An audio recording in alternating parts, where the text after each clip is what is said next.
Aí, quando ele estava sem nada, que ele lembrou das tabuinhas de argila com as 5 leis do ouro. Que eu vou ler aqui rapidamente. Mas, usando as 5 leis, ele conseguiu recuperar o dinheiro que ele tinha perdido e voltar para o pai dele, anos depois, com mais patrimônio do que ele tinha saído. Aí o pai viu, você é digno da minha herança. Porque o melhor herdeiro é aquele que não precisa de herança. Mas essa história é bonita. Um momento em que o filho do Arcade, Nomazir, ele volta para o pai para dar contas de uma herança que ele recebeu de maneira antecipada. E aí que está esse ponto que a Priscila citou no começo do podcast, de que se você oferece ouro ou conhecimento, o pessoal quer o ouro, ainda que vai gastar tudo, quando o conhecimento pode trazer muito mais ouro no futuro. Então, resumidamente, essa história é a seguinte. O Arcade teve um filho, já era riquíssimo, que era o Nomazir, e falou, vou te dar um dinheiro adiantado e vou te dar, junto com esse dinheiro, 5 tabuinhas de argila. Na verdade, uma tabuinha de argila com 5 leis. Leve isso com você. E o Nomazir era jovem, o jovem arrogante, ele foi sair para viajar pela região do Oriente Médio, foi gastando dinheiro, dilapidando, entrando numa série de maus negócios, tomando golpes, né? Que é o que acontece com o jovem, sobretudo quando ele tenta forçar o seu dinheiro a ganhos impossíveis. E aí, uma hora, ele se deu conta que estava sem nada. Aí, quando ele estava sem nada, que ele lembrou das tabuinhas de argila com as 5 leis do ouro. Que eu vou ler aqui rapidamente. Mas, usando as 5 leis, ele conseguiu recuperar o dinheiro que ele tinha perdido e voltar para o pai dele, anos depois, com mais patrimônio do que ele tinha saído. Aí o pai viu, você é digno da minha herança. Porque o melhor herdeiro é aquele que não precisa de herança. Mas essa história é bonita. Ele volta ali e coloca o primeiro saco de ouro É verdade. no pé Fala dos essa pais. parte. É incrível, porque ele sai, né, com um saco de ouro só e com a coisa de argila. Daí ele conta pro pai dele que ele perdeu tudo, chegou a vender a própria roupa para comer, né? Então ele se lasca todo. E aí ele volta com um saco de ouro e coloca de volta no pé dos pais dele ali e fala, tá aqui então o saco de ouro que você me deu. E aí ele vai e coloca mais 2 sacos de ouro, né, cheios. E daí ele fala, não tem como mensurar o quanto vale o valor da tábuazinha, né? E aí ele coloca que ele dá mais 2 sacos de ouro e devolve pro pai dele porque ele quer ter direito à herança, na verdade. O pai dele pede para ele provar que ele era capaz de cuidar do dinheiro, porque senão ele não deixaria a herança para ele. Você não vai dar o dinheiro para alguém que não sabe cuidar do seu dinheiro. Acho que é o maior ensinamento, talvez, sobre herdeiros, né? Eu tiro da seguinte forma, o melhor herdeiro é o que menos precisa de herança. Se seu filho precisa da herança, você não deveria deixar uma herança. E se ele não precisa, você pode deixar ou não, porque não faz diferença. O Algamis, ele tinha filhos também. E ele decidiu fazer com que Arcádio fosse aquele que ia ficar responsável pelos seus imóveis, né? Exatamente, pelos seus ele negócios. falava que os filhos dele só pensavam em gastar. Gastar. E aí ele lembrou do Arcádio 4 anos depois, do primeiro ensinamento lá que ele deu, e volta para falar, Arcádio, como é que tá a sua vida hoje? Aí ele vem, mostra os ensinamentos, então agora eu acho que você pode cuidar dos meus negócios. E ele deixa herança pro Arcádio também. Sim. O Arcádio ganha uma herança, na verdade, né? Ganha. E isso é outra questão relacionada a aproveitamento de oportunidade também. Porque da mesma forma como o seu trabalho duro, ele vai com os seus investimentos consistentemente acumular uma quantidade de dinheiro, às vezes o fato de você mostrar para outras pessoas que você é responsável e que você sabe fazer uma boa gestão a respeito daquilo que você acumulou, sabe dar bons conselhos, faz com que a sorte sorria para você e essas portas do acaso acabam se abrindo de forma sem planejamento nenhum. Então, por exemplo, o Arcádio ele já ia ser um homem rico. O destino dele estava traçado a partir do momento que ele colocou esses ensinamentos em prática. Mas ele se tornou muito mais rico, porque ele perguntou para a pessoa certa, porque ele aplicou o que a pessoa certa disse para ele aplicar, e a pessoa certa, depois de anos, quando chegou numa idade avançada, falou, olha, nem os meus filhos colocaram em prática o que você colocou. Então agora toma aqui, você vai cuidar de todos os meus imóveis, meus negócios. Bom, pegando as 5 leis do ouro, a gente abordou parte do conteúdo delas ao longo do podcast, porque nas histórias os princípios acabam sendo sempre os mesmos. Trabalhar, poupar, empregar bem o seu dinheiro, não entrar em aventuras desmedidas. Mas as 5 leis do ouro seriam, vou ler todas aqui. Primeiro, o ouro vem de bom grado e numa quantidade crescente para todo homem que separa não menos de 1/10 de seus ganhos, a fim de criar um fundo para o seu futuro e de sua própria família. Aquela história, ganha 10 moedas, gaste só 9, tem que sobrar uma no seu bolso. 2. O ouro trabalha diligente e satisfatoriamente para o homem prudente que, possuindo, encontra para ele um emprego lucrativo, multiplicando como os flocos de algodão no campo. Não basta só poupar, você tem que investir esse dinheiro a ponto dele crescer ao longo do tempo. 3. O ouro busca a proteção do proprietário cauteloso que investe de acordo com os conselhos de homens mais experimentados em seu manuseio. Então, se você quer comprar joias, vá atrás de um ourives e não de um oleiro. Quer comprar tijolo? Aí você pede o conselho para o oleiro, né? Então, peça o conselho para alguém que possa te aconselhar naquela área. E eu diria até mais, né? Tenha cuidado com o conselho de quem ganha com as suas escolhas. Chega lá para o cara que te orienta de graça, na corretora, mas que ganha comissão pelo que ele te vende. E aí tem vários fundos e tem produtos que pagam quase nada de comissão, mas tem um COI que dá 5% da cabeça de comissão. O cara vai e fala, não, entra aqui no COI, por exemplo. Então esse ponto 3 eu estenderia até para essa parte do conflito de interesse. O 4, o ouro foge do homem que o emprega em negócios ou propósitos com que não está familiarizado ou que não contam com a aprovação daqueles que sabem poupá-lo. Não falamos muito disso ainda. Vocês querem comentar sobre o 4 antes de partir para o 5? É o que a gente falou das pirâmides ali, né, e tal. Uma das histórias, inclusive, do filho do Arcade é que, como ele perde o dinheiro, né, ele entra num trem, logo nas primeiras horas que ele tá com um saco de dinheiro ali, ele entra num trem e ouve dois caras conversando a respeito de um cavalo, né, tava com um cavalo bonito do lado, a respeito de um cavalo de aposta, e tinha um cara na cidade de Nívea, isso, que o cavalo dele nunca tinha perdido nenhuma corrida e tal. O cara não entende nada de cavalo, ele não entende nada sobre aposta, ele não entende nada sobre corrida de cavalo, nada. Ele ouvindo o conselho dos caras lá, ele pega o dinheiro dele, boa parte, né, metade, sei lá, 50 moedas de ouro, ele pega e coloca numa aposta de uma coisa que ele nunca viu na vida, e obviamente perde, né, porque na verdade os caras estavam até combinados, é a primeira vez que ele cai num golpe ali. E o que ele esperava com aquilo, né, olha a arrogância, o cara tem um cavalo que nunca perdeu. Se eu ouço essa copy, eu mesmo, vamos falar que eu quero arriscar, quero fazer uma bagunça. Se eu vou copy, tem um cavalo que nunca perdeu. Tem uns caras besta que nunca foi nessa cidade e tá indo. Eu não sei nem se é um golpe isso. Isso é basicamente aproveitar da burrice do ser humano. Tá ali, ele vai lá e aposta metade do dinheiro que ele recebeu e perde a grana toda, né? Isso aí acontece. Toda vez que você tem um dinheiro ali, se você pega uma pessoa que herda, por exemplo, um dinheiro, ela não sabe cuidar daquele dinheiro, ela não sabe como é que ela ganhou, né? Então é muito fácil para ela perder. É o contrário de uma pessoa que tem dinheiro e perde o dinheiro. É muito mais rápido para recuperar, né? Uma pessoa que construiu o próprio patrimônio, ela pode até dar errado de alguma forma, ela vai lá e volta de novo, né?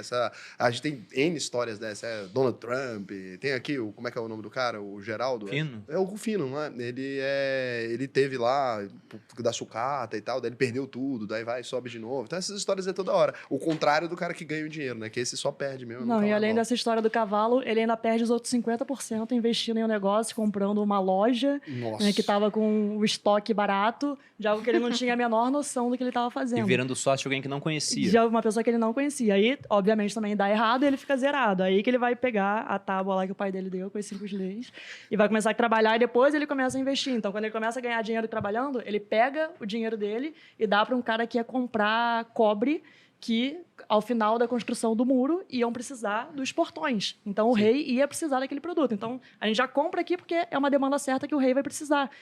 E o cara já fazia isso há bastante tempo. Isso não valesse nada, dava para cunhar moeda, qualquer coisa, porque cobre tem um valor intrínseco ali, né? Então, o valor original está protegido, que é o que eles explicam ali. Anota aí, sexta lição, invista em commodities. Esse homem aí que perdeu tudo várias vezes é o mesmo homem que teve ele é o filho do Arcade. É o filho do homem mais rico da Babilônia. Poxa, deu uma volta por cima mesmo, hein? Eu vou falar novamente o 3 e o 4, porque eu tenho um exemplo bom disso. O 3. O ouro busca a proteção do proprietário cauteloso que investe de acordo com os conselhos de homens mais experimentados em seu manuseio. E o 4. O ouro foge do homem que o emprega em negócios ou propósitos com que não está familiarizado ou que não contam com a aprovação daqueles que sabem poupá-lo. Eu tenho um exemplo disso. Eu não sei nada de leilão de imóveis. Absolutamente nada. Então, eu nunca entrei num leilão porque, na verdade, eu sei duas coisas. Uma, que pode dar muito dinheiro. 2, que pode não dar dinheiro nenhum e até prejuízo, dependendo de como você faça. Eram as duas coisas que eu sabia. Então, quando eu fui entrar nesse ramo, o que eu fiz? Eu procurei os conselhos de uma pessoa mais experimentada. Eu trouxe a Priscila para trabalhar comigo. E aí, de todos os imóveis que a gente leiloou, nunca, aliás, que a gente arrematou em leilão, nunca tivemos problema com nenhum. E tinha imóvel ocupado. A grande maioria a gente pegou ocupado porque quando você tem um leilão e o imóvel está ocupado, ninguém participa. É só você. Quando está desocupado, é tanta gente participando que já chegou o imóvel de leilão a ser cotado por um preço mais alto do que o do mesmo prédio vazio. Você não pode entrar no mercado imobiliário tradicional. Pois é. Tinha 2 imóveis no mesmo prédio. Um em leilão, o outro no mercado imobiliário tradicional. O do leilão você não pode visitar. O outro você pode. Pagaram mais caro no leilão do que o que poderia comprar no mercado imobiliário. Porque o povo fica emocionado, entendeu? Aí dá uma entra a parte da competição também, né? Um lance após o outro, entra a parte da competição, do ego, de querer ganhar. Agora eu vou ganhar. Vira quase uma aposta pra quem não sabe o que tá fazendo. É o jogo. Todo mundo que é viciado em aposta, na verdade, ele tá tentando recuperar algum dinheiro que ele perdeu.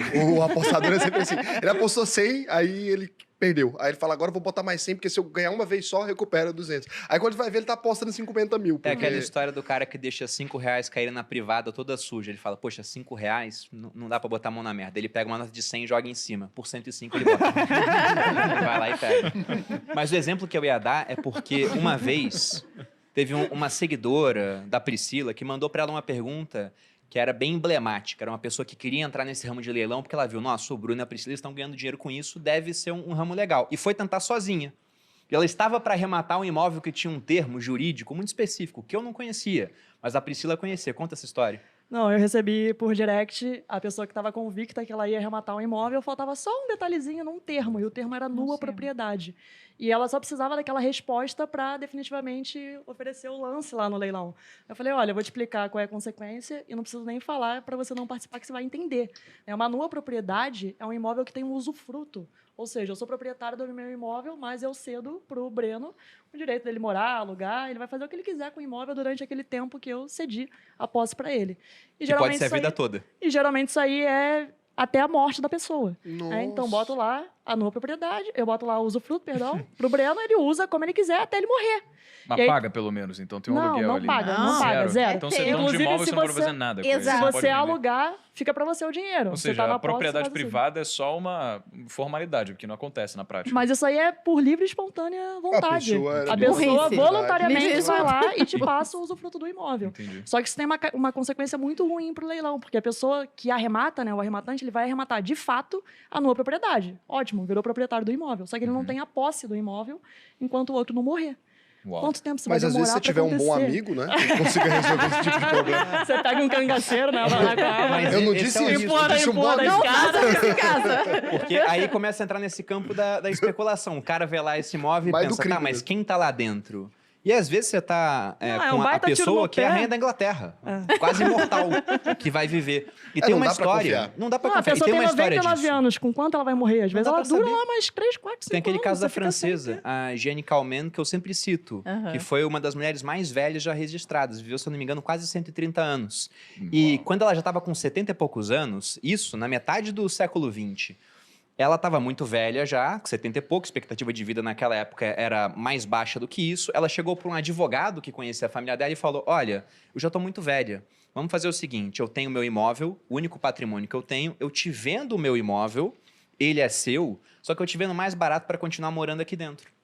E aí, quando eu morrer, simplesmente você pega e vai lá e revende esse imóvel, né? Mas eu tô te dando um desconto por conta disso. Só que o que aconteceu foi que eles fizeram essa transação, passou 10 anos, ela não morreu, passou 20 anos, ela não morreu, passou 30 anos, o advogado morreu. Uau. Passou 40, 50, ela viu até 130.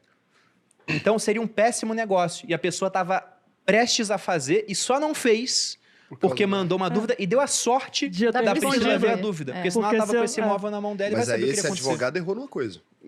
Uma análise. Se fosse uma senhora normal, sem uma ideia dessa, se eu apresento a ideia pra ela, ok. Se ela vem com essa ideia, claramente ela não tá morrendo. A pessoa que tá pensando numa coisa dessa, ela não tá morrendo. Se é você que apresenta, você vê ali uma senhora idosa falando, eu vou chegar com a ideia, é você que tá num controle da situação. Agora a pessoa, ela tem controle sobre a própria saúde. E tá ela era sabendo. fumante ainda. Meu Deus. Mas isso era usual na época, né? Era usual que as pessoas fizessem esse tipo de transação, exatamente porque a expectativa de vida era algo Era ali meio mais que baixa. previsível, né? Você olhava pra idade da Gente, pessoa, uma velha fumante com olhava pra 130 média. anos, ela mentiu, ela usou uma máscara, não tem como essa história de vocês, tá horrível. E aí a quinta lei do ouro seria: o ouro escapa ao homem que o força a ganhos impossíveis, ou que dá ouvidos aos conselhos enganosos de trapaceiros e fraudadores, ou que confia em sua própria inexperiência e desejos românticos na hora de investi-lo. Difícil, né? Porque ele fala assim, ó, procure pessoas pra te dar um conselho. E ao mesmo tempo ele fala, uma parte da galera não é bom pra você procurar um conselho. Então, esse filtro aí é uma coisa que é a lição mais difícil, talvez, né? Porque você tem que saber procurar alguém, mas não procurar alguém que é um golpista ali. E é muito difícil Saber a em quem pessoa, confiar, não vem né? escrito, né? Como é que você vai Golpista. saber?